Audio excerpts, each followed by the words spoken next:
Dun, dun, dun, dun.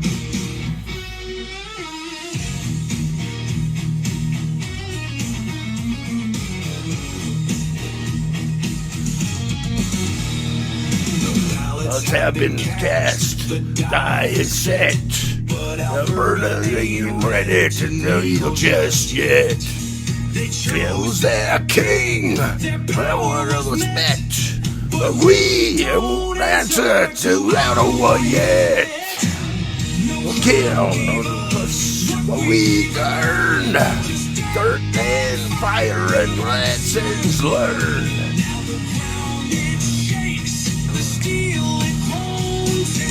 Alberta walks alone. Side of sail, fire and frost. Ain't rest, we lost. Alberta stands ever on its knees. Nation born in the forge of the free.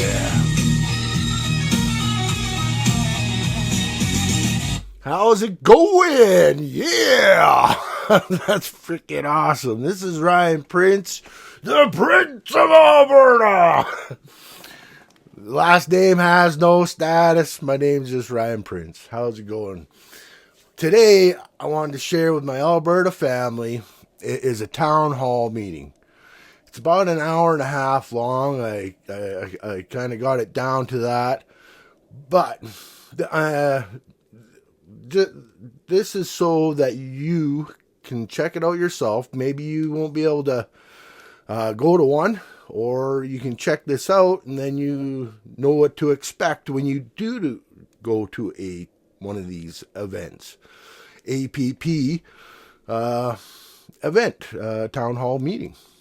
This one's with Mitch Sylvester and Kathy Flitt. This one's in Bonnyville. Kathy, she's going to talk about some history of Alberta, which is absolutely interesting. Some of the stuff I didn't even know. So, yeah, I hope you guys enjoy this. And, I got the soundtrack at the very end of this video for the Alberta, the new Alberta anthem. Hopefully. All right. Enjoy. I'll give you a little information on Kathy here. 6 years ago, she saw an opportunity to stop complaining and actually do something.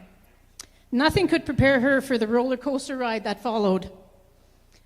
Though the learning curve has been steep, the friends made along the way have made the challenges worth it. And now Kathy shares what she's learned with anyone who wants to listen, in hopes that it will help us move another step closer to Alberta's independence. Please help me welcome Kathy.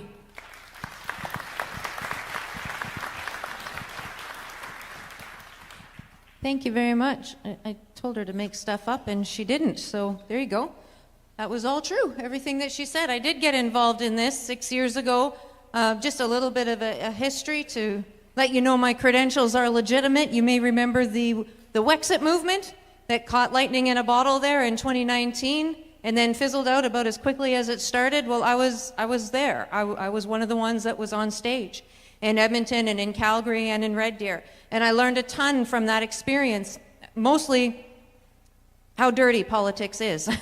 That was the first learning curve. From there, I found myself with the Freedom Conservative Party that then changed its name to the Wild Rose Independence Party of Alberta.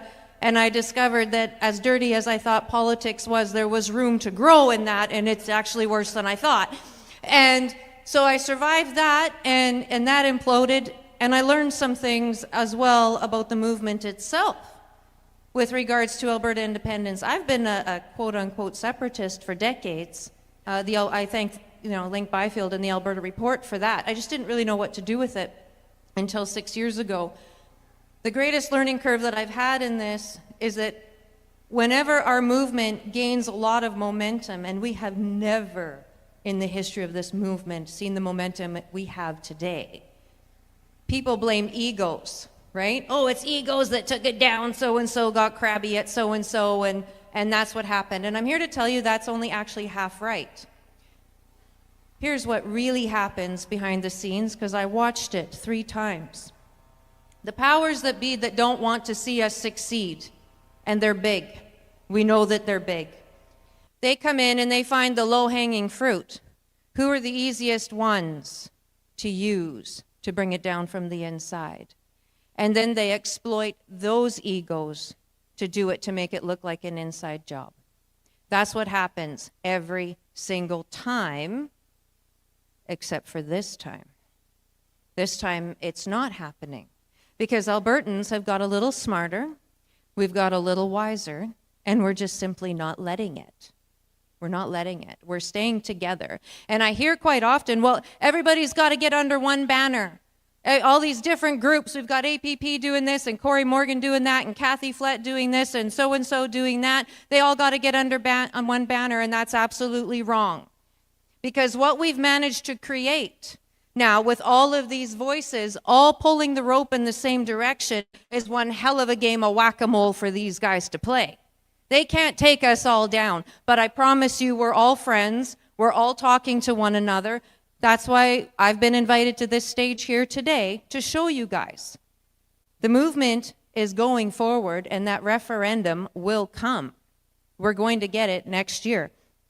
The other thing that I've learned in the last 6 years is that most of us don't know our history, and I was included in that. And so I've had a lot of fun traveling the province over these last several months, helping people learn about our history. How did we even get here? And that's a great question. And to find out that answer, we need to look at the past in order to see the future. Our problems actually go way back. Here's a quote I came across. The people of the Northwest are allowed but a degree more control of their affairs than the serfs of Siberia. Pretty thick, isn't it? Frank Oliver, publisher of Edmonton's first newspaper, said that in 1885. We weren't even a province yet. We were a territory of the Northwest Territories. Hence the statement, the people of the Northwest. And you'll see that map in a second. So clearly, there were some problems before Alberta was even Alberta. We desire, every patriotic Canadian desires, that the great trade of the prairie shall go to enrich our own people in the East, to build up the factories and the workshops of Eastern Canada, and to contribute in every way to its prosperity. This was said in 1904. And I'm going to show you why that was said in 1904. And this is where I suggest Elbows Up began. At that time, we were being advertised as the last best West, and people were coming here from everywhere. Many from Europe, which is why lots of us are here, but predominantly from the U.S. And people came and they were told, you come, you break the land, you homestead it, and we'll give you that land for free. They didn't tell anybody who was coming here from wherever they were coming from that there's nothing but snakes in the south and minus friggin' cold in the north. They left all of that out, but said, come anyways. And people did. They came here with $5 at best and their families and everything they owned to make something of this land. And it didn't take very long before the people who came here realized it's really hard to get stuff done when your closest political people that you need to talk to are hundreds and thousands of miles away, and texting and email hasn't been invented yet. It's completely impossible when the decision makers are nowhere near. And so they got together, some of the lawyers and the businessmen of the day got together and said, you know what, we need some more autonomy. And that was the word that they used. We also need some local representation. So they tossed some ideas. They did a brain dump of ideas on the table, and one popped up. What if we create the province of Buffalo? Take the area that we know today as Alberta and Saskatchewan and create one province, the province of Buffalo. So remember in 2019 when those 4 MPs made the Buffalo Declaration, and then all 4 of them were unceremoniously backbenched for having the audacity to stand up for their province in Ottawa? That's the genesis of that name. We wanted to be the province of Buffalo. Well, at that time, our premier was a guy by the name of Haltain. Great statesman, excellent guy.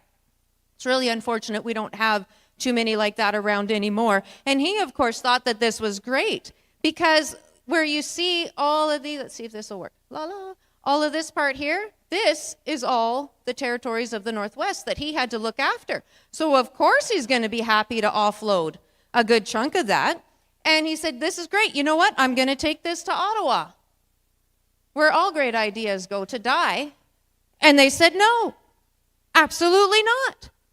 If we do that, and they have all that great big area, that was our very first big boom. And if their population gets bigger than ours, the way this Westminster system is designed, the balance of power is going to switch over to the West.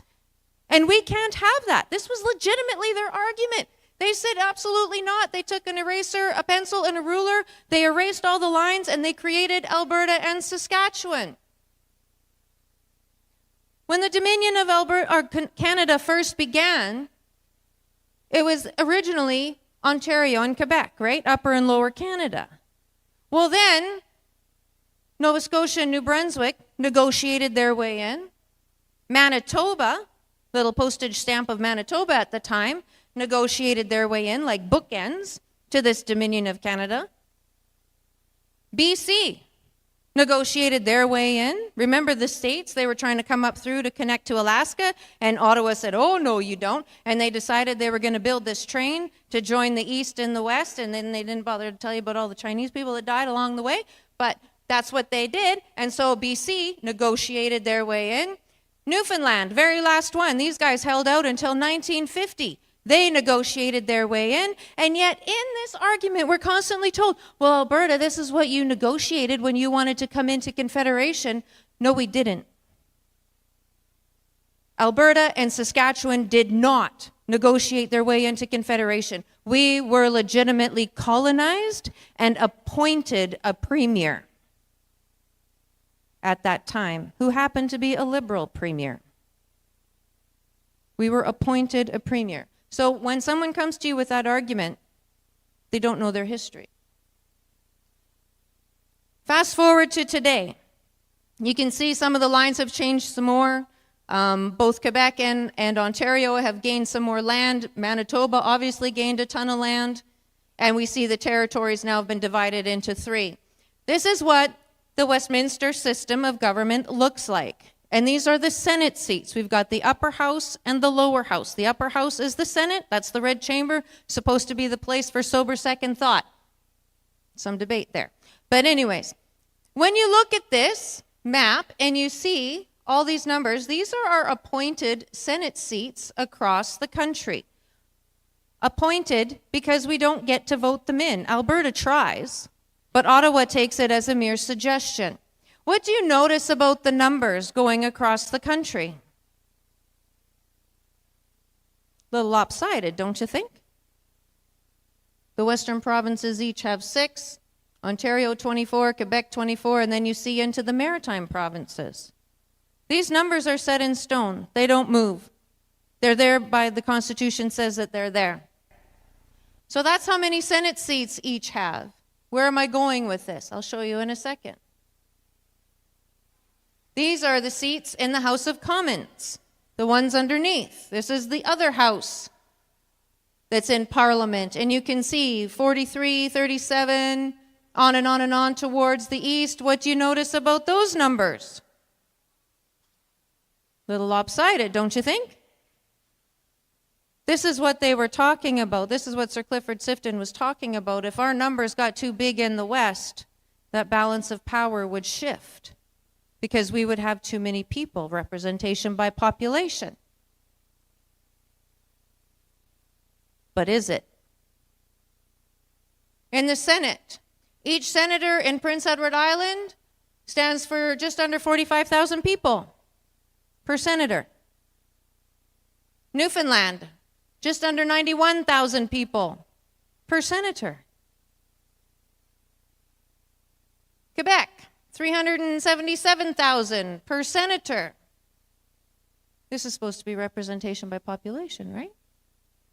Manitoba, 229,000. Alberta, over 800,000 people per senator. Is that representation by population? Absolutely not. But maybe members of parliament will be better. We know that those numbers change depending on the population. Alberta just got 3 new MPs in the last election. Prince Edward Island is the same number. I'm going to explain to you why in a second. Newfoundland, just under 78,000 per MP. These are your members of parliament in Ottawa. Quebec, 116,000. Manitoba, almost 7,000. Alberta, 132,000 per MP, and that's after getting 3 more seats. Is that representation by population? No. So when people come at us with the argument, well, it's representation by population, you can say, no, actually, it is not. It's absolutely not. So going back to the numbers of the senators and the MPs, how come they are so close over here on this side of the country than they are over here on this side? Well, that's because when they were negotiating the Senate seats, they also negotiated what's called a senatorial clause eventually. And they said, you know what? Whatever number of senators you have on this particular day, that's the number that it's going to stay forever across the country. And by the way, you can never have fewer MPs in Parliament than you do senators. So despite PEI's population, that's why they have 4 MPs, because they can never have, constitutionally, they can never have fewer than 4 senators, which means all you really need in Prince Edward Island is 8 adults who are Canadian citizens, and 4 of them could be MPs and 4 of them could be senators. Because that's how the Constitution is written. And then the same goes pretty close for the other maritime provinces. So how is this right? How is this set up correctly? But wait, there's more. Equalization. Here's the equalization that goes on. These are the latest and greatest numbers. I'm not going to read them out to you because it's depressing. But what's even more depressing is we've got what the world needs and our own country doesn't want it from us. They buy it from others. And say, oh no, you can't have a pipeline. It's socially unacceptable. We can't have that. It's dirty. But we'll buy it from Saudi. We'll buy it from Venezuela. But not Alberta. You guys just sit down and shut up and keep paying. That's what we hear. Pension plan. It's another sore spot, or at least it should be. Did you know that this year the Liberal government passed a law that makes the CPP an asset now? What do we tend to do with our assets? We borrow against them. But hands off my CPP, right? Where are those people? Well, that's true, and there's rumor they're going to start doing even more stuff like that again. So when we look at history, this was a cartoon in a newspaper in 1915. It's called The Milch Cow. There's an updated version where we see nothing has changed because we don't have the numbers in Ottawa to do anything, and that's on purpose. People say that our system is broken. It actually isn't. It's working exactly as it's designed. But it's a government system, so let's fix it, right? Let's make it fair. Canadians are nice. We're lovely people. We just have to talk to the East and let them know this isn't correct. And we need to make it right. They'll listen. They'll understand, even though I just showed you all the reasons why they probably won't, right? Well, to fix it, we need to open up the Constitution. That's what has to happen. In order to open up the Constitution and make these changes, we need 7 premiers and 50% of the population to agree to open up that Constitution. Now, we know we'll get Alberta and Saskatchewan, which means we only need 5 more and the territories don't count. So what other 5 provinces do you think will want to help us and see things our way and make this right? You guys aren't very hopeful out there. They're not, right? They're not. the other thing that I think a lot of people don't consider, what if we did get 7 premiers? And what if we did get 50% of the population? And we did open up that constitution, and because we don't have the numbers, they make it worse. That's a possibility. That's a real possibility. We don't want to go there. We've got some other problems in this country that are bigger than the state of our constitution and our political structure. Nearly half of Canadians report that rising prices greatly impact their ability to meet day-to-day expenses. Rising prices. Is it actually the rising prices, or is it the value of your dollar? A bread is always a loaf of bread. It's how many dollars you need to buy it. Ottawa did that to our dollar. Here's the debt clock. This is what it was on November 8th, and shows that everybody's share, man, woman, and child, is just over $30,000 each. I often will hear people try to argue with me and say, well, if you want to separate, you got to take your share of the debt. I argue back and say, I didn't vote for this. No, I don't. You did this in the East.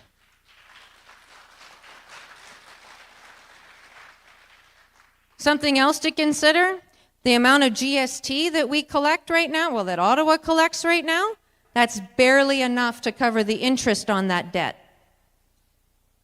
That's obnoxious. Obnoxious. Even more criminal, that's more money than what is spent on healthcare across the country. That's how bad our debt is here. That is what Ottawa has done to us. It's what this guy helped do to us. Food bank usage is up. I can attest to that. I'm at ours in Sherwood Park almost every Monday morning. It's bad. It's really bad. The other thing that I see kind of behind the scenes with these food banks, the way that they're putting them together, is it's perhaps on the way to creating a breadline system. Some of the things that are governing our food banks. New report warns the WHO health rules erode Canada's democracy and charter rights. Well, we found out just a few short years ago we don't have any rights. So what does it matter? Our charter doesn't mean anything, but it could actually get worse. John Carpe says if these 3 bills pass, Canada could be a police state by Christmas. They're passing. Christmas is next week. Is this what we want to live under? Absolutely not. Some more headlines. Supreme Court Justice decides that pedophiles shouldn't have minimum sentences anymore. When we stop protecting our children, it's over. As a country, it's over. And I would suggest to all of my fellow Albertans, we have other ways to deal with these people. And it ain't prison.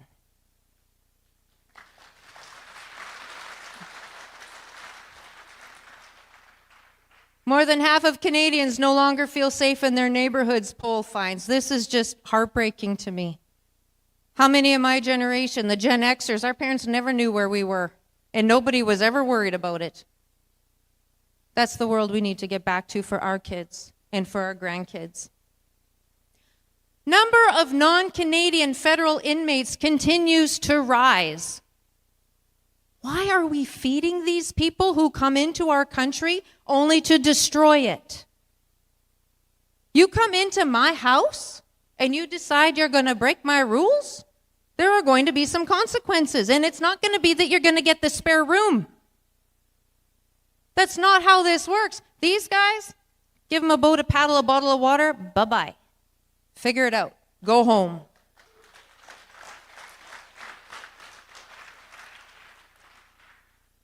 MP outraged after man who raped an Ontario girl given time to consider how guilty plea would affect immigration status. These are recent headlines. These are all from just the last month. Niagara police warn public of 700% increase in human trafficking. This is what Ottawa has done. Revolution against the billionaires. I took this picture myself at the U of A campus where these posters were plastered everywhere this fall. Marxism alive and well in our universities. I would pose it to you that politically, monetarily, and just plain human condition, we are no longer aligned with Ottawa. Not only right from the beginning did they have a plan for how we were going to support the East, as the years progressed, this is what we get to pay for. That's not who we are. You put away all the romantic notions of what it means to be a Canadian. I just showed you. That's not who we are. Who we are Albertans, strong and free, ready to stand up for our neighbors, collectively protect our children, make sure everybody is looked after. And if we have to do it alone, well, then we will. And we're going to do that through that referendum next year.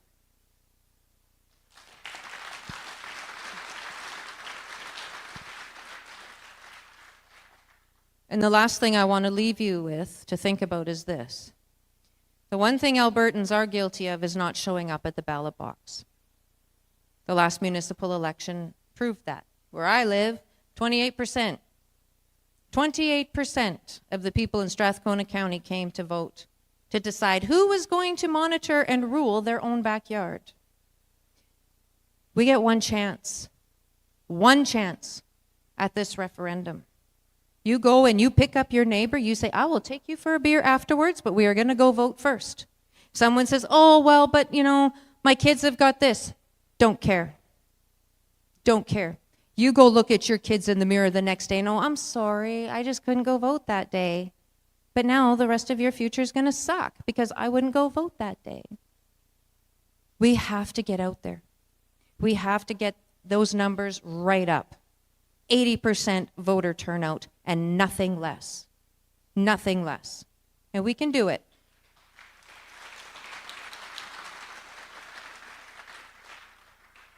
The best way to do that is through education. So keep Mitch busy, keep me busy, keep all of us busy. We're going to get this message out to every single Albertan to make sure that everybody knows exactly what they're voting for when we do vote on that referendum. So I thank you so much for welcoming me to your backyard tonight, and I hope to be back soon.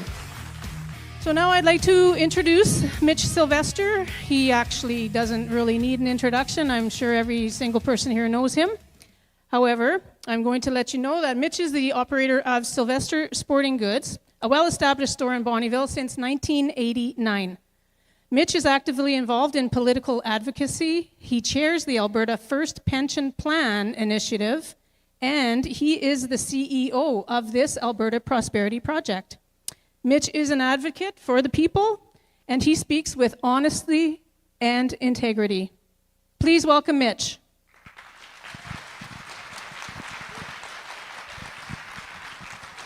Thank you, everybody.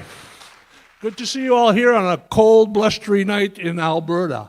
I was in Taber this week, left Bonnyville at -14, and I got to Taber at +13 6 hours later. Welcome to Alberta. Anyways, okay, let's get going here. We've got lots on our plate. I'm going to go through this first. That is my question. Do you agree that the province of Alberta should cease to be a part of Canada to become an independent state?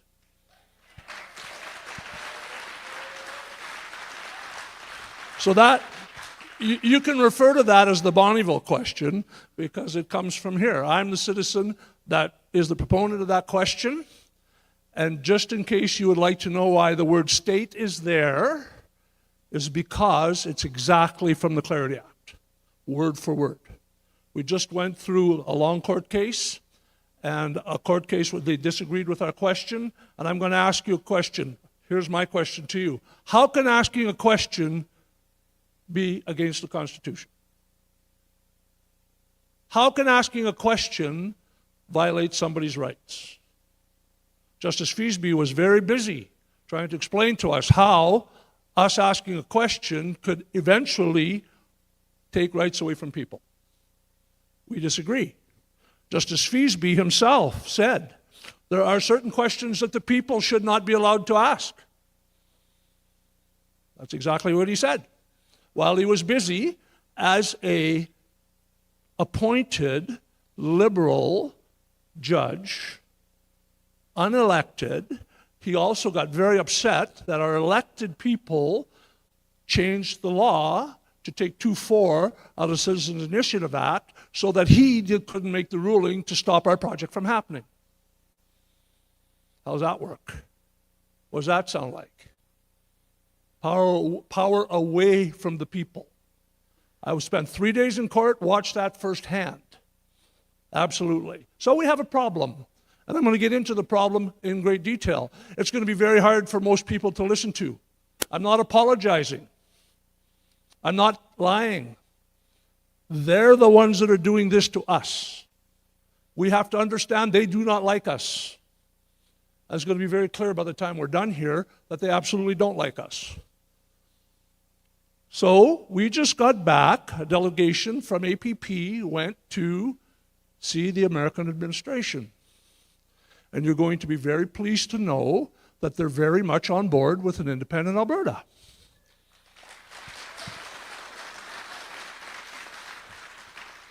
The biggest reason, and it may come to a surprise to everybody in the room, is because they're concerned with their national security. Because we have no laws here. We have no racketeering laws, we have no money laundering laws. So as a consequence to that, this has become the hub, the absolute busiest place probably in the whole world for organized crime. Foreign interference is the greatest strategic threat facing Canada's national security. This is 2 years ago. We had 11 election interference cases. None of them have amounted to anything. They never looked. They were supposed to name them. They never named them, never looked into it. The RCMP are aware of 4,000 organized crime groups in Canada. 4,000. These people control our health care. They're the big drug companies. They're the people that are hurting us on purpose and running our country and making inflation what it is and making Alberta such an expensive place to live. And we'll get into that a little bit later. Also, in northern Alberta, they found 7,600 kilograms of chemical to build fentanyl. And remember when they were talking about putting tariffs on Canada? Trump said, we're going to put tariffs on Canada because, you guys are bad guys and you're sending all this fentanyl into the States. That's killing 100,000 of our kids a year. And Trudeau says, well, they didn't catch very many. 7,600 kilograms. That's 76 tons of chemical to make fentanyl. That's in Fox Creek. 1% of the containers coming into Vancouver's port get checked. Same thing with Halifax. Who's running these ports? The cartels. That's what's going on in Canada, all over the place. Now, I want you to understand something. Let's take the emotion out of Confederation. I'm in a buying group, and that's what Confederation is supposed to be. Confederation is supposed to be a collection of provinces that get together to make a deal so that each one could collectively benefit by being part of that group.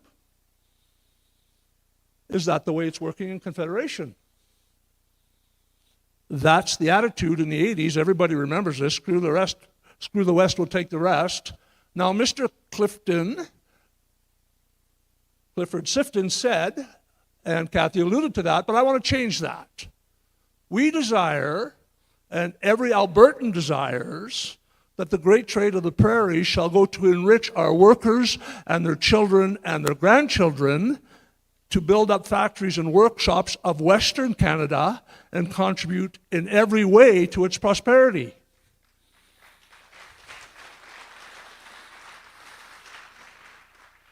We send $47 billion to Ottawa every single year. It's a one-way, $47 billion. So I've got some really good news for you. We have nothing to lose here if we leave Canada. You know why? They'll take us back. How can they not take us back? We're the engine that drives the country, right? But Danielle made a pretty bad deal for us. I just got a roll of toilet paper there with MOU on it. Let's talk about the Memorandum of Understanding. 2 components. A 6-fold increase in carbon tax. 6 times. So understand this. We're going to sign a 6-fold increase in carbon tax in April. So right now we pay $95 a ton carbon tax. It's going to go up to $130 a ton in April. So our Treasury gets $3.1 billion a year from carbon tax as it sits.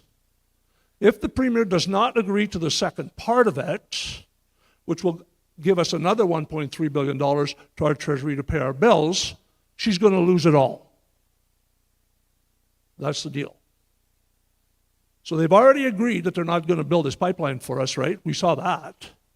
So now we've got a 6-fold increase in carbon tax and no pipeline. And they're building pathways. They're actually building it now, which is a carbon-sucking machine. It's going to liquefy CO2, put it down a pipe, and they're going to stick it in the ground, and they don't know where it goes, but what it will do is increase oil revenue for oil companies. But if it comes to the surface, it could kill everything around it because it sucks the oxygen out of the air.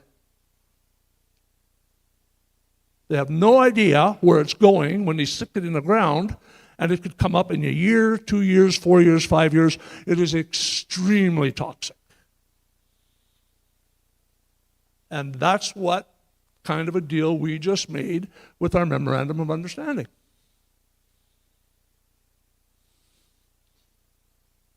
We went backwards here. Let's go back the other way. All right. Alberta pays 12% of Canada, is 12% of Canada's population. It pays 20% of the taxes.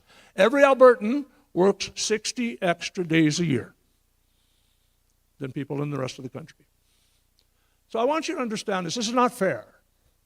Kathy went through it. She did a great job. And I'm going to go through, I have some similar slides. I'm going to go through those quickly and get to the rest of it. But I just want to say it again so you understand how unfair this deal is. And you can also understand that if they truly wanted to change it, they could change it instantly in 1 week. That's how long it took to pass Bill 14. Now let's talk about Bill 14. Danielle just passed that.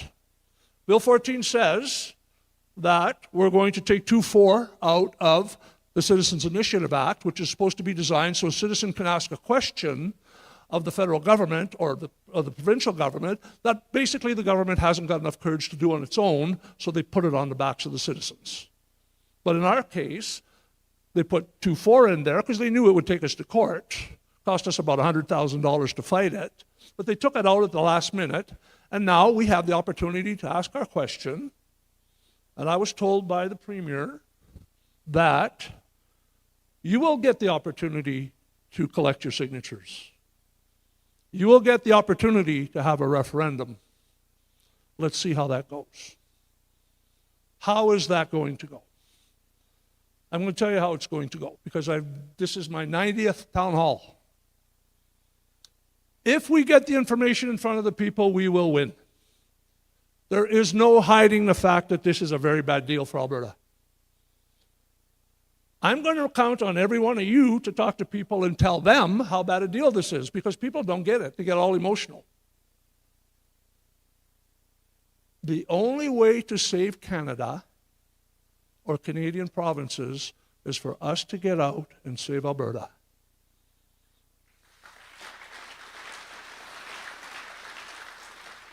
We went through this senator representation. I won't go through it again. Same slides. Supreme Court justices, let's go back there.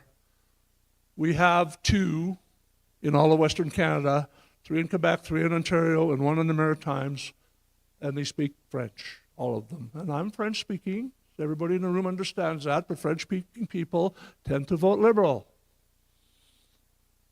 So if those people are all representing us and they're all French Canadians tend to vote liberal.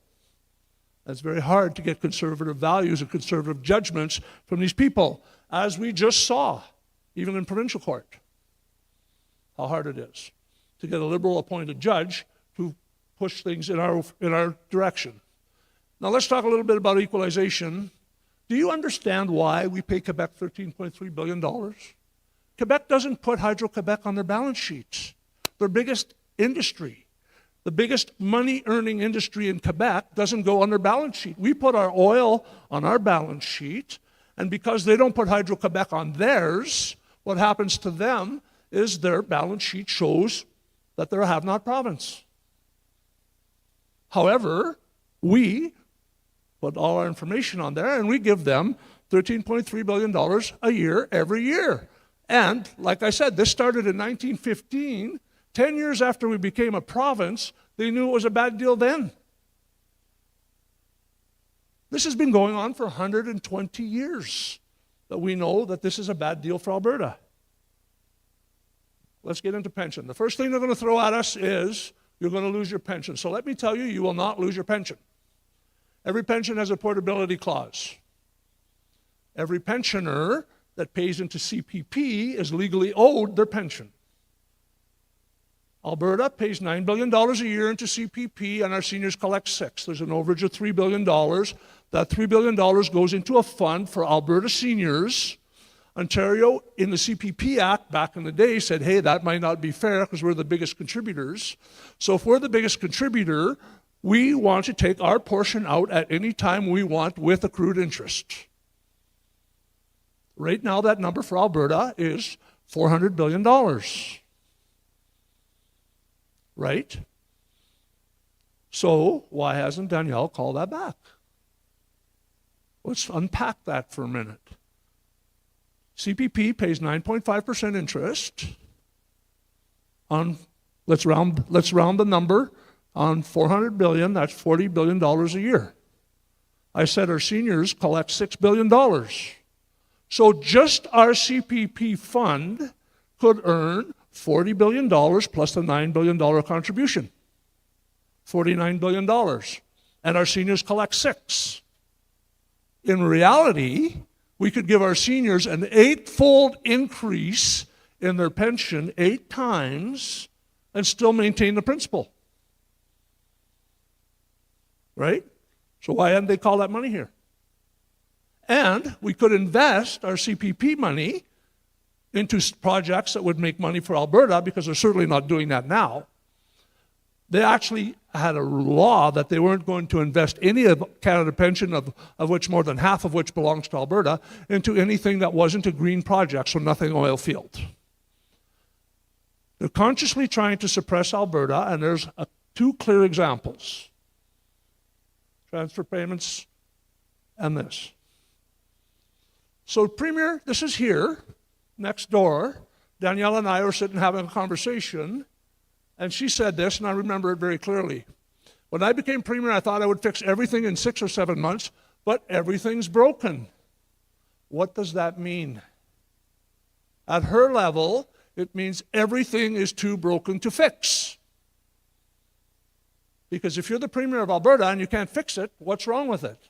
Something very serious. And we're going to get into that. Let's look into the last 10 years. Okay, so we're going to understand that in 2014, when Stephen Harper was Prime Minister, I thought everything was going chickadee-boo, and I wasn't getting involved with politics because I didn't think I had to. And then Justin took over, and let's just make it very clear. I've always said the Great Reset could go one way or the other. They say, let's build back better. Well, we can certainly do that here. Right? Building back better shouldn't be a problem for us. We have the richest piece of real estate in the world. Day one, we will be one of the top 5 richest countries in the world. Pastor Trevor alluded to the fact it's got to be more than about economy. Well, I've just helped write the Constitution of Alberta, the new one, and it's absolutely based on Judeo-Christian principles.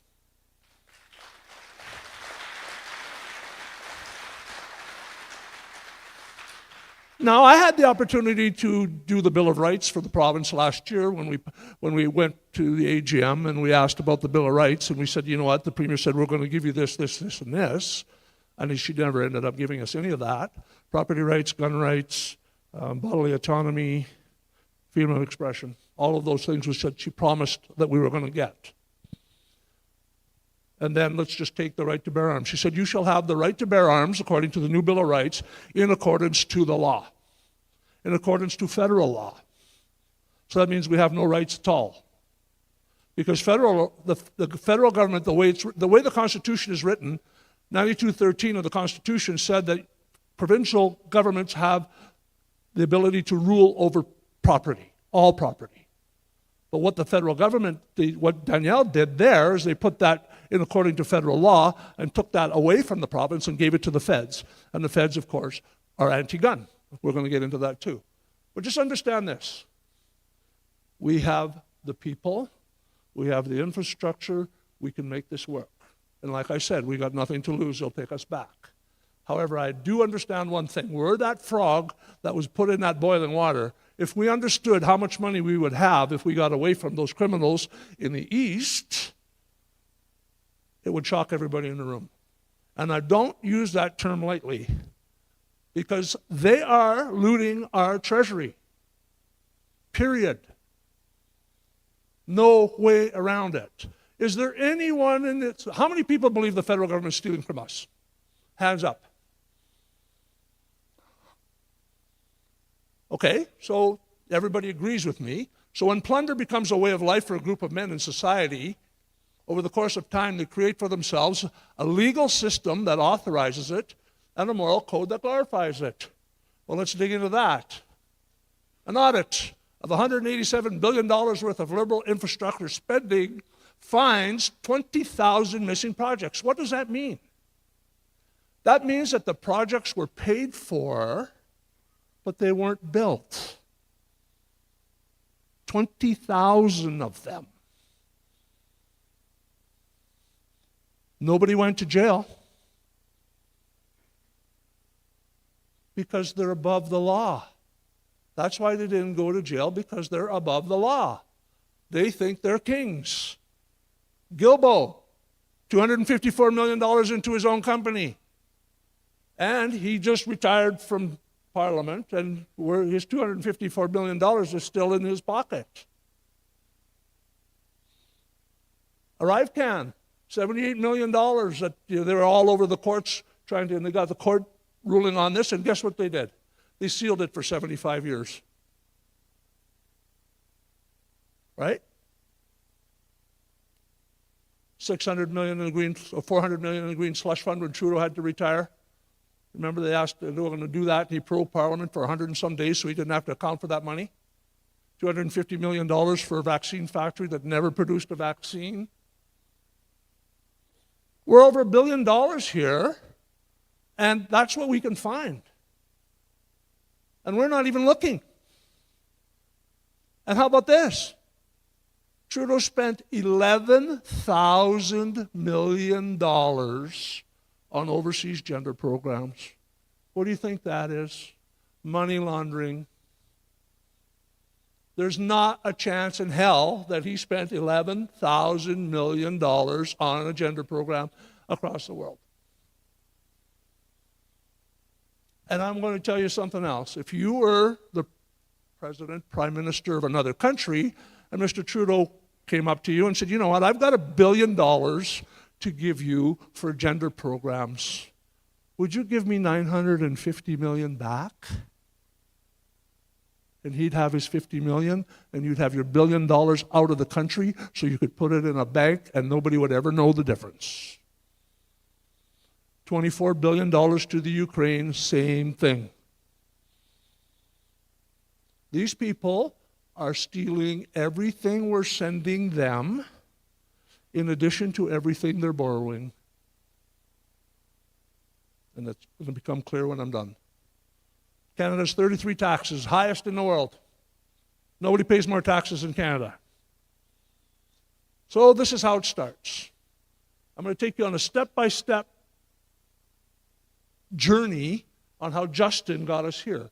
Now, I want you to understand something. Justin Trudeau is no fool. In spite of the fact that everybody laughs at him and thinks he's an idiot, he's the guy that got us here.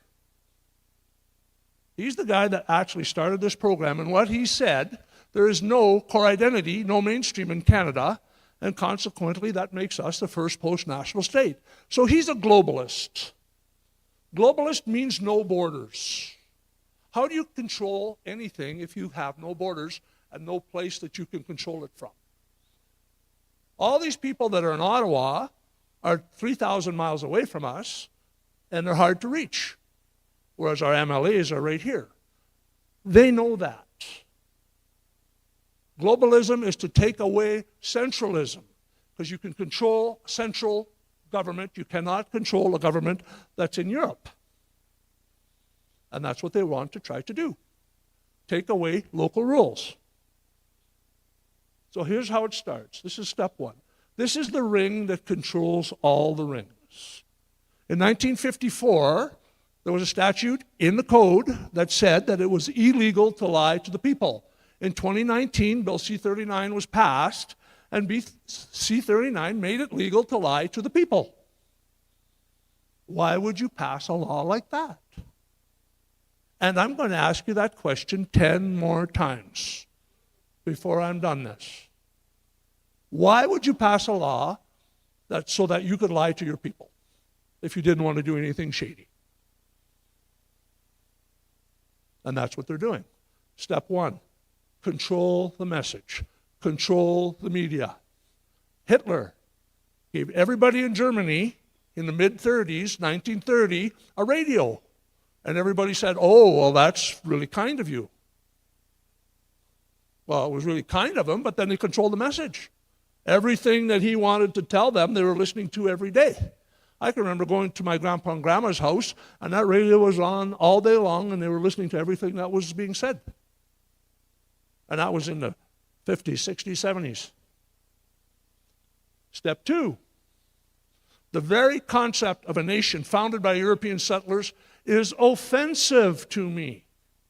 Old stock white Canadians are an unpleasant relic and quite frankly replaceable, and we will replace them. So what has he done? Brought in 15 million immigrants into Canada.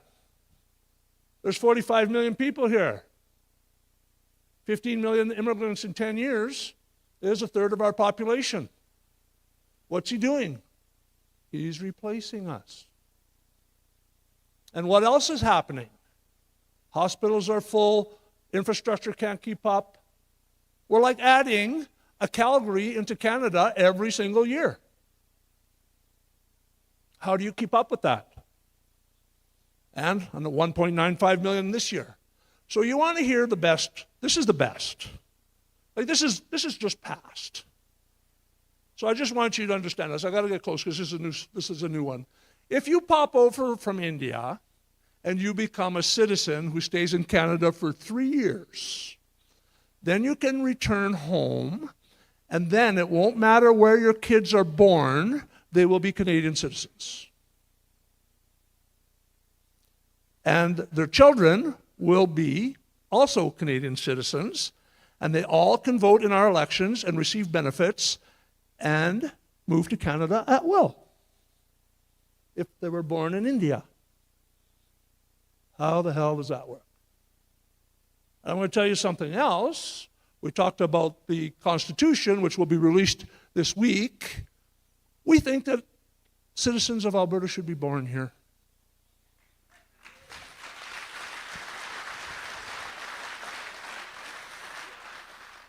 All right, let's go here. How much has crime risen in the last 10 years? Have a look. 565% in child pornography, 429% in extortion, 33% in homicides, the list goes on. Catch and release. No rules. Now we're going to get into taxes. Different types of taxes when you fill up your car.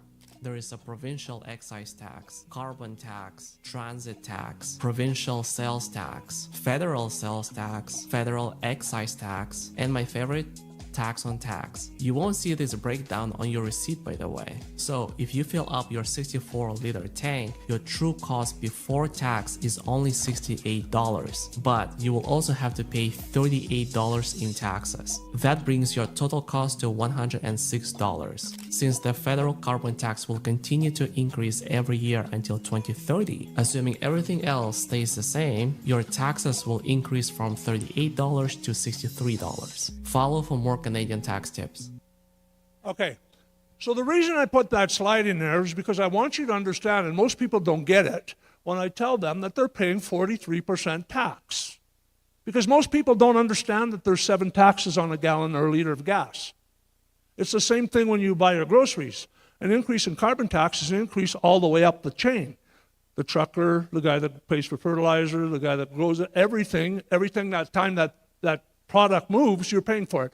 So how do you think a 6-fold increase in carbon tax is going to affect your taxes? Right?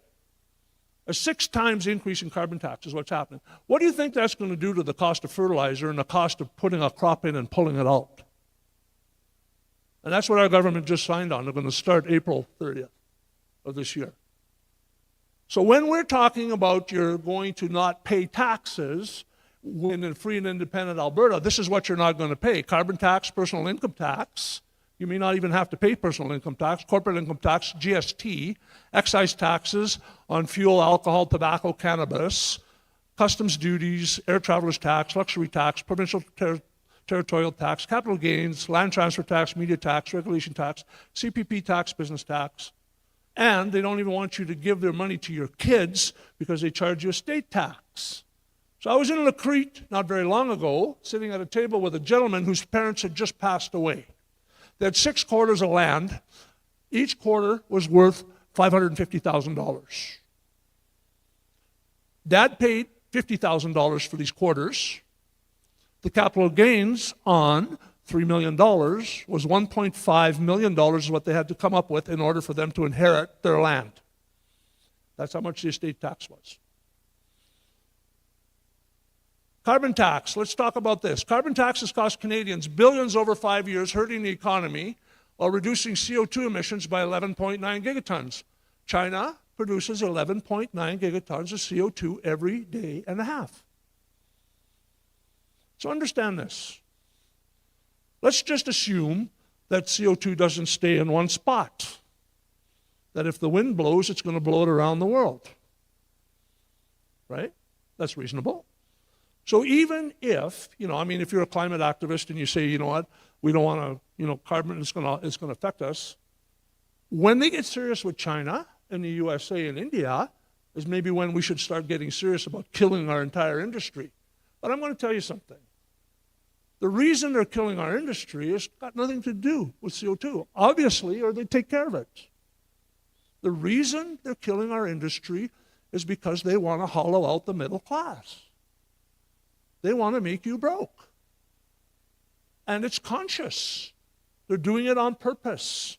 Our government is doing it on purpose.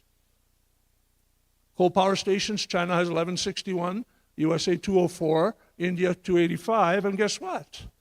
None of them pay carbon tax, just us. They're the biggest emitters in the world. They pay no carbon tax. So what's the point of our government hamstringing us? According to Danielle, she said federal government is sabotaging our industry.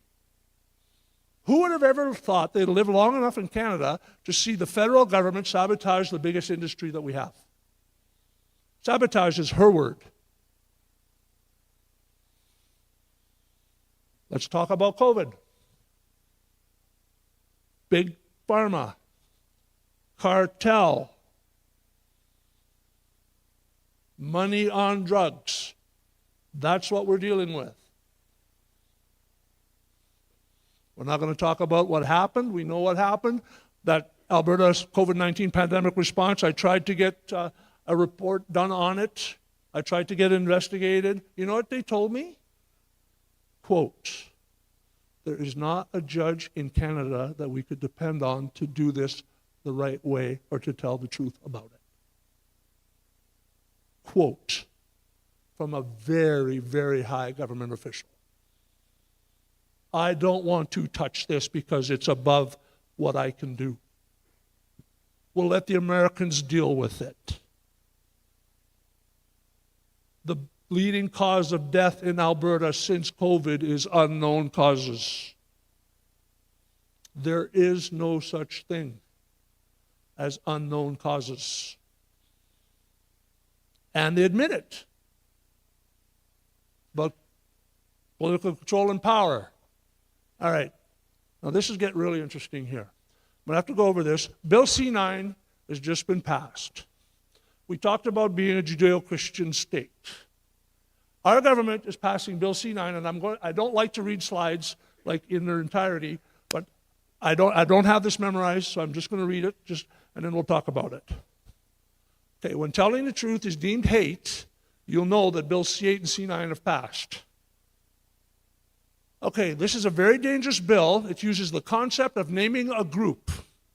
A political entity, the Order in Council, names a group as a hate group.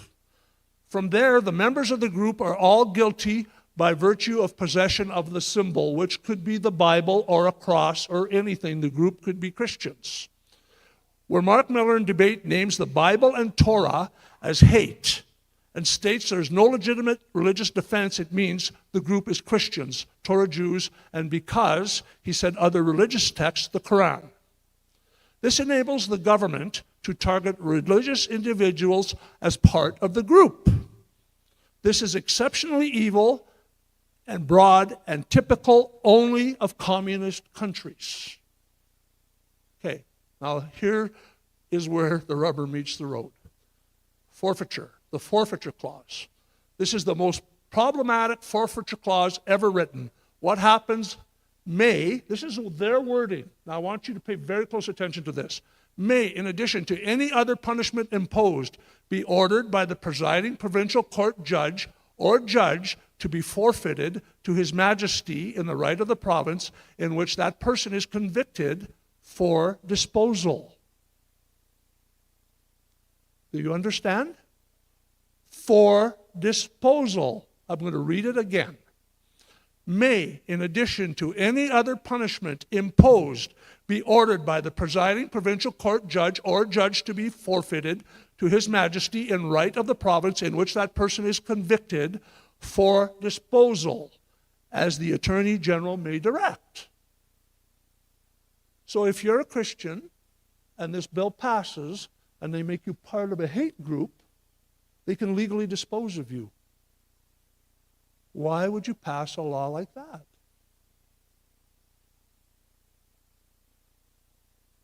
I just want to know. Would a Canadian government pass a law or even draft that law? Where are we living? What should we be afraid of? Everything. And here they go. Why do they want everybody's gun? Because they're planning to kill us. And they don't want to get shot. Doug Ford said you should be allowed to shoot criminals who break into your home. I got a funny story for you. I don't think it's funny, but about 3 months ago, we're in bed. Phone rings at 3 o'clock in the morning. Leanne picks up the phone. Break in at the store. It used to be either the kids, if the phone rang at 3:30 in the morning, it was either the kids or somebody broke into the store. But this time somebody broke into the store. So I said, tell the security company to send the RCMP. So she asked them to send the RCMP. They're not going. They don't want to go. They're not going to check at your store, which is a gun store, and they're not going to attend to a break-in at the gun store. So I'm mad. So I grab my shotgun, throw it in the front seat of my truck, load it up, drive to town at 140 kilometers an hour, hoping they're going to stop me. Because I'm not happy. Anyways, I get to the C-can in the back of the store, and it was open. So I'm sitting in my truck, 70 years old, and I'm thinking, am I going to get out of here? If I pull my gun out of here, I'm going to make a decision here that if I walk in there and I get attacked, I'm going to have to shoot somebody because, I don't want to arm wrestle them. So anyway, so I grab the gun, and I walk around, nobody there. Everybody's gone, thankfully. Next morning, I'm looking at the CCTV footage of that whole thing, and I see the guys there cutting on the chain, and eventually the alarms go off when they open the door, and they all run away. And then I'm continue watching, and I see this old guy walking around with a shotgun. I said, who the hell is that? That can't be me. Honest to God, true story. Anyways, all right. A well-regulated militia, being necessary to the security of a free state, the right of the people to keep and bear arms, shall not be infringed. You have no democracy if you cannot defend yourself. Right? There's no way that you can have a democracy if you don't defend yourself. I just read a real interesting stat today, and I really believe that in our new country, that we could train our 16, 17, 18-year-old boys and girls to become soldiers. I really believe that. Because that is the actual definition of militia. Militia is a citizen's army that's armed. So the stat that I read today is that that very system that I'm describing to you is happening in Switzerland. They have the lowest crime rate in the world. They train their kids to be soldiers, and then they send them home with their AR. Every house in Switzerland has an automatic weapon in it. Every one.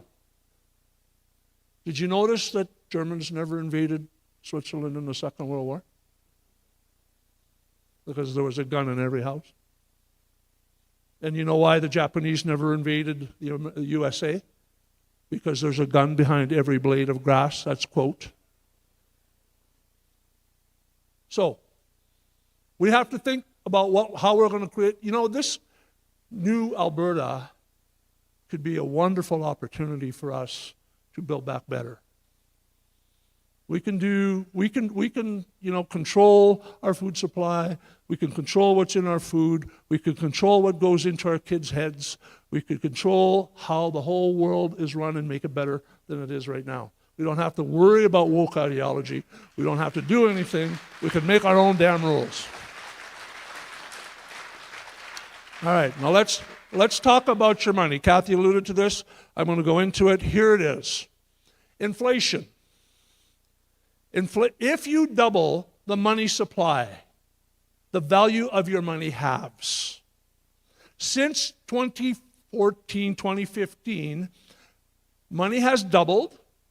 And what's happened is, if you had $100,000 in the bank, at the end of that 10-year period, you could only buy half of what you could have bought with that in 2014. That's the actual way it works. Now, I want you to understand something. These guys know that. That's why they keep borrowing money. They're trying to make you poorer. They're doing it on purpose. How do I know they're doing it on purpose? Because they're shutting our oil industry down. If you're in business and you're borrowing money every year, how do you pay it back with the thing that you have in your business that's earning the most money? They're borrowing money and shutting industry down. How the hell does that work? I know how it works. It's absolutely doing what they want it to do. Hollow out the middle class and make you guys poorer. And how do you think that affects the kids? We know how it affects the kids. We see it. How many 20-year-old kids can buy a house? When I was in high school, a long time ago, I'll tell you how long ago that was, there was no birth control. And there was a couple, 3 girls and guys that got pregnant back every year almost. And you know what? Some of them got married, and most of them are still married today. But the point of the conversation is this. At 18 years old, they could go out there, they could earn a living, mom could stay home and raise the babies, they could still have a house and a family, and everything was fine. You cannot do that today. And they bring in all these immigrants to fill in all the jobs. So our unemployment rate among our youth is somewhere in the high double digits now. That's the other side effect of that. What's the point of not allowing tankers to go up and down our coast? when the American tankers go up or down our coast every day. And the Saudi tankers come into the St. Lawrence River and bring all that oil to Eastern Canada every day. But they shut the West down, right? Just understand, Confederation is working exactly the way they want it to work. Nowhere else in Canada do they sabotage industry. Bill C-69, we actually won that court case. They ignored it. They're still blocking pipelines. They've got a production cap. What does that do? 5% production cap will cost you 40,000 jobs and reduce GDP by $20 billion. The Liberals keep the production cap on. No surprise. Okay, here's where the rubber meets the road. Norway came to Alberta to study our oil patch a long time ago. Norway today has a $1.95 trillion US dollar oil fund. We're $100 billion in debt. Alberta produces 2.5 times more oil than Norway. 2.5 times more. We do 4.6 million barrels of oil a day here, and they do 2 million barrels a day in Norway. And they have a $2 trillion oil fund, and we're $100 billion in debt. Where's the money? Where's the money? Well, the oil companies are doing fine. It's the government that's not keeping any money. Their oil fund in Norway just hit $2 trillion. It equals 340,000 US for every citizen. For every citizen. And Canada is the only country on the planet stupid enough to tax, cap, and ban the very industries that made us rich. Bullshit. There's nothing stupid about them. They're doing it on purpose.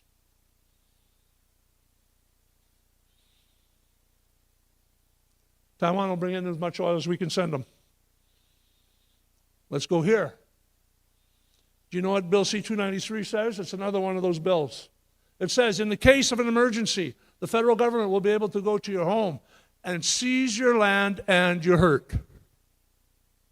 So why would they do that? And what just happened with the ostriches?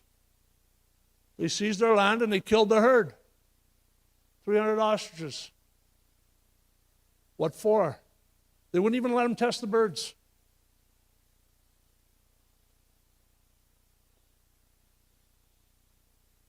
And they're selling cloned meat. Imagine. China hits Canada with a retaliatory tariff on canola oil. Do you know why? Because we tariffed a Chinese electrical car, so they're protecting the East. Do you know that the canola industry is bigger than the auto, aluminum, and steel industry combined? And yet they allowed them to put a 78% tariff on our produce here to protect the East? That's how much industrial machinery we bought. Look at how far we are in 2025, right down to zero. The Americans completely the opposite. Investors are leaving Canada, first time ever. There's no money to be made here. The red tape is crippling everybody. In a free and independent Alberta, we can get away from government red tape. We are not landlocked, we are policy locked. What that means is that we can negotiate our own pipelines if we didn't have to deal with Ottawa. We could tariff every single rail car that comes across the Alberta border from BC. We could stop them, inspect for rats, whatever the hell we want to do. If they don't want to give us a pipeline, nothing goes through Alberta.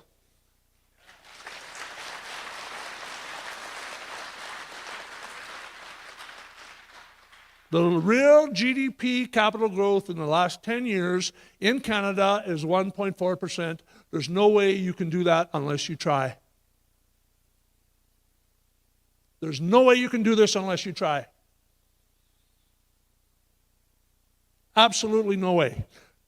Ireland grew 40% in that period of time. What's Ireland got compared to Alberta? Or Canada, for that matter? And he just hands the keys over to Carney. So Justin's done a pretty masterful job up to this point in breaking the country, hasn't he? It gets worse here, because Carney's his boss. Now, let's just remember to step one, the first ring. Carney says that Western society is morally rotten, and that and it has been corrupted by capitalism, which has brought about a climate emergency, and this, he claims, requires rigid personal controls on freedom. That's as communist as you can get. And what he ultimately wants is a technocratic dictatorship. You know what a technocratic dictatorship is? Let's unpack that for a minute. It's when big business runs the country. So unelected officials, big business, are going to run the country, right? Mr. Polyev says socialism in all forms moves at different speed, but always to the same place. Impoverished health for the many and special powers and wealth for the few. Which category do you think you're in? It's everywhere that this happens. I want you to understand something. The people of China, the people of Russia, the people of Venezuela that have had all this stuff happen to them, that are now living in communist societies, are just as smart as us. And why did that happen? Because they did not do anything about it. They allowed it to happen. That's where we are today. We have a decision to make. We have to decide that we're going to win this. The only way we don't win this is if people don't hear this message. That's the only way we don't win this. Or they cheat. And they will. It has to be bigger than the cheat. And this is Polyev talking, that's not me. He says we're going into socialism, which is communism. $85.9 billion in investments has already left. All right, let's go into this little slide right here. 2,400 businesses bankrupt, 106,000 jobs lost, 12,500 dead from MAID. Do you know that those MAID guys that got killed by an injection, that they take their organs and their blood, every one of them, and sell them? This is Canada. They tell, if they're depressed, they tell them that you can have MAID, and then they'll take their eyes and their lungs and whatever else and sell them. You understand where we are? Are you concerned? And this is all liberal government policy. Mr. Carney has 103 ethics violations in 7 months. An ethics violation for a guy in his stage is his businesses are going to benefit from what he does in government, the bills that he passes. Out of 42 contracts since he became prime minister, all contracts have been with Brookfield, which is his company. And what? He's not going to jail. He's not even being impeached. He's got his technocratic dictatorship right now. And Mark Wiseman, who's he? Chairman of BlackRock. He's going to be our ambassador to the U.S. So the plot gets thicker. And you know what the funny thing is? They're not even hiding it anymore. They're just right out there ripping us off and doing what they want to do. And shutting our industry down, and we don't care. Because I remember, not very long ago, that a conservative MP bought a $16 glass of orange juice and had to resign. I pointed out $1 billion in money that they stole right out in the open, right in front of everybody, and they're still there. They haven't gone to jail. They haven't put a politician in jail since 1920s. And they want to spend $93 billion or $98 billion on UBI. You know what UBI is? Universal Basic Income. A 17-year-old child who has never worked in his life will be guaranteed $2,000 a month. And if he has 3 people living in his house with him, they could get $8,000 a month, just live their very own way. And this is how communism comes in everywhere. In with a promise and out with a bullet. That's how it works. So we're living very comfortable lives for the most part, but we've got a devil in the background here. I seriously believe with all my heart, now that I've been through this. This is a definite battle between good and evil.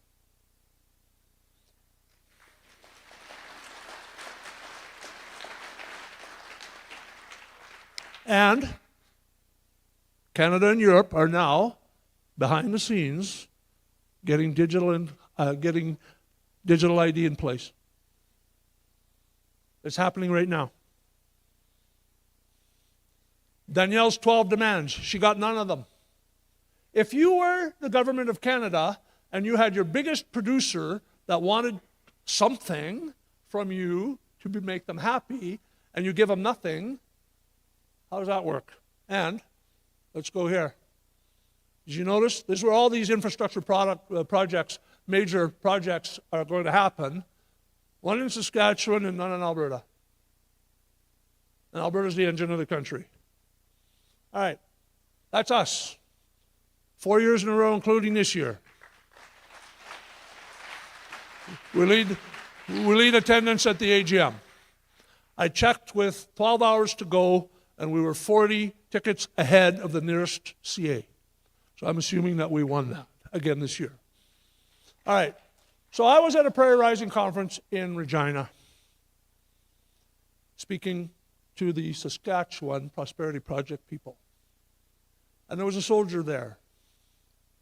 And he had a picture, he had one slide, he was presenting, he had one slide. And he stood up in front of the room, and he was telling us, he was showing that picture, and he was holding his gun, and he was all dressed in his army kit. And apparently he had just been in a battle. And he was standing on the roof of a school. And he said that we went to this school and killed all the Taliban in the school because they killed all the girls that were in this school because girls are not supposed to be getting an education in this part of the world.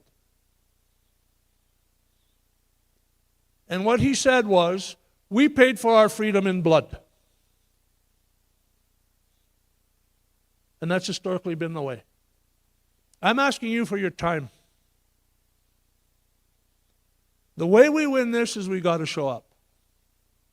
The way we win this is we have to go when we're called. I'm asking you for 10 days. If you come when I call you for 10 days, we win. This is how this works. No excuses. You have to be there, to stand there, to take a spot and be counted if we call you to the legislature or anywhere else. If we get 1 million, 2 million, 3 million people standing there, it will stop them dead cold in their tracks. Bulgaria just did it in the last week.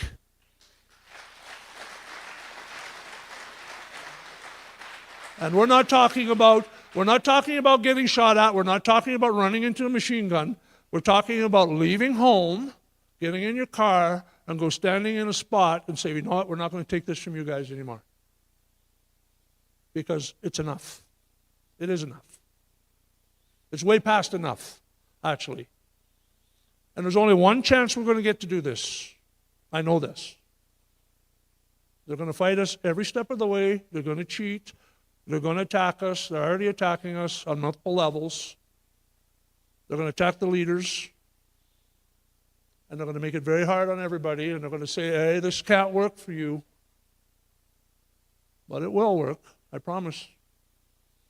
And we've got nothing to lose except our freedoms and our ability to earn and our independence and our ability for our kids to succeed. That's where we're at. So what I need you all to do, as well as come when you're called, is talk to people. The next time we have a Bonneville event, we should have to hold it over there. Because once you hear this truth, and it's all true, it's all true. We're going to save our families, we're going to save our lifestyle, we're going to save everything, but we have to show up. There's no other way around it. And if you haven't suffered enough, it's your God-given right to suffer more. And you'll have nobody else to blame but yourselves. Because I can't do this by myself. APP can't do it by themselves. But I'm going to tell you where APP is at. So we're getting ready for election. We're getting ready to canvass. We have 245,000 people that have pledged. We right now have 2,000 trained canvassers. We're going to need all of you to find 4 or 5 people and get them to sign our petition. We need to know going into the election, it's going to take 1.7 million signatures, that we can win, or we're going to have to work harder. And we can win. There's no question we can win. We can win. We're going to need to get $1 million. Yeah, we need that too. We're going to have to get 1 million signatures in this first go-round. So this Citizens Initiative petition is my question. Thomas Lukaszuk ran a similar question. It cost him $500,000 to do it. I cannot take APP money to put into running my petition question, and you cannot give me any money yet. We're going to need between $500,000 and $750,000 to get this over the line, and what we have extra will go to APP. But here's the thing. One shot, we've got to get people in the cities, we've got to get people everywhere, and the only way we're going to win this is to everybody work hard and show up, and it's going to be all over next year at this time. That's going to be done. A year from now, this will be in the past. They're going to try to muddy the question. They're going to put multiple questions in front of us. They're going to do all manner of things. They're going to call me. I can't wait to see what they're going to call me. Actually, I can wait. I'm good with it. They're going to attack us. They've been attacking Jeff real hard for the last 2 weeks. So I'm just saying we can do this. We need you. And the only person coming to save you is you. Thanks, everybody.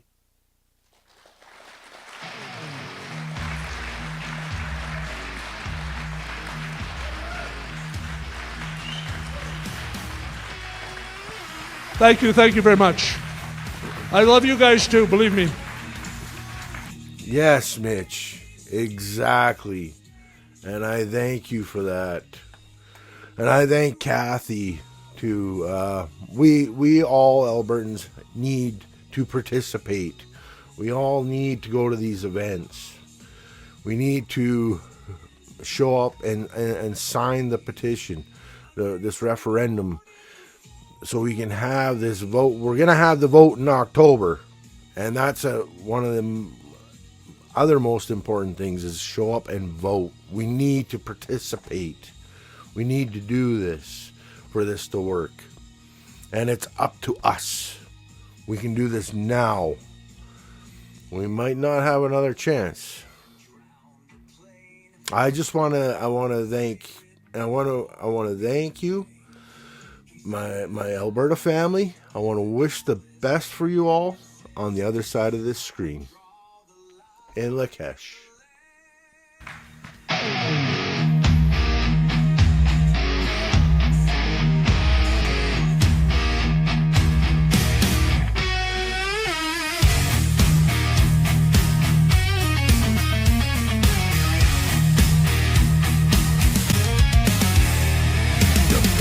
Have been cast, the die is set, but Alberta ain't ready to kneel just yet. They chose their king, their power was met, but we don't answer to Ottawa yet. No crown gave us what we've earned, just dirt and fire and lessons learned. Now the ground it shakes, the steel it groans, and Alberta walks alone. We ride sovereign steel through fire, through frost. We ain't the last, we're the line they lost.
draw the line.